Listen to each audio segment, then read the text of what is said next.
মনে করি পরীক্ষা এখনো চলছে, এখন নাম্বার দেওয়াটা আসলে বুদ্ধিমানের কাজ না। সরকার যেই প্ল্যানগুলি করেছে বা যেই পরিকল্পনাগুলি করেছে ঠিক আছে, কিন্তু এক্সিকিউশনের দিক থেকে সরকার এটা বাস্তবে আপনার ফল দেওয়ার যেই প্রক্রিয়া সরকারের, সেইটা আসলে একটু প্রশ্নবিদ্ধ হচ্ছে বা সেটা একটু আমরা যেভাবে চাচ্ছিলাম সেভাবে হচ্ছে না। যেমন আমি সবচেয়ে বেশি লক্ষ্য করি, দেখুন পলিটিশিয়ান বলুন বা সমাজে গ্রহণযোগ্য লোক বলুন, গ্রহণযোগ্য ইন সেন্স আমি বলি মানুষের সাথে সম্পৃক্ততা। একটা গভর্নমেন্ট করতে হলে আপনার এক্সপার্টিসও লাগবে, আপনার আবার সম্পৃক্ততা থাকে এরকম মানুষও লাগবে। সো এই সরকারের সবচেয়ে বড় অসুবিধাটা আমি যেটা দেখতে পাই যে জনগণের সাথে ওই কানেক্টিভিটিটা এই সরকারের নেই বললেই চলে। সরকারের তরফ থেকে শুধুমাত্র প্রধান উপদেষ্টা দুই একবার কথা বলেছেন, এছাড়া যারা কথা বলছেন সেখানে খুব কাটছাট কথাবার্তা বলা হচ্ছে এবং ছোট ছোট কথাতে অনেক কন্ট্রোভার্সি দাঁড়িয়ে গেছে। আপনি প্রথমে দেখেছিলেন যে আমাদের একজন ব্রিগেডিয়ার সাখাওয়াত সাহেবের একটা কথার জন্য কন্ট্রোভার্সি দাঁড়িয়েছে।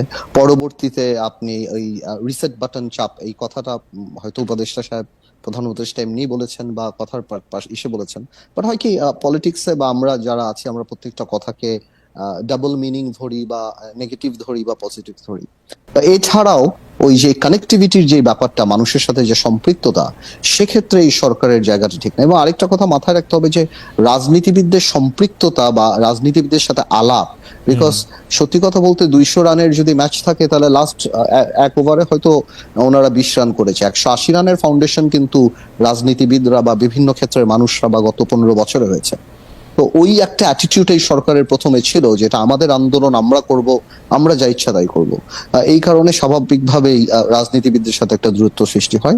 আজকে 2 মাস সরকারের সাথে বসা হয়েছে, আমার সাথে একবার দেখা হয়েছে, সাকিব ভাইদের সাথে 2বার বসা হয়েছে, আমাদের সাথে নাকি আবার 19 তারিখে বসবে।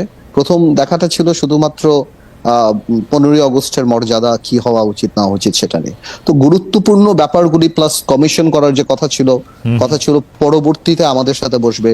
এখন ফর সাম রিজন সরকার রিয়েলাইজ করে যে আগেই আমাদের জন্য বসা উচিত, বিকজ ওনারা যে ফোর্সটা বানাচ্ছে বা যাই করছে, আমরা রাজনীতি করি, আমরা যদি ইনশাল্লাহ পার্লামেন্টে যাই আমাদের জন্যই তো এটা। তো সংস্কারের ক্ষেত্রে আমাদেরকে যদি সম্পৃক্ততা না করে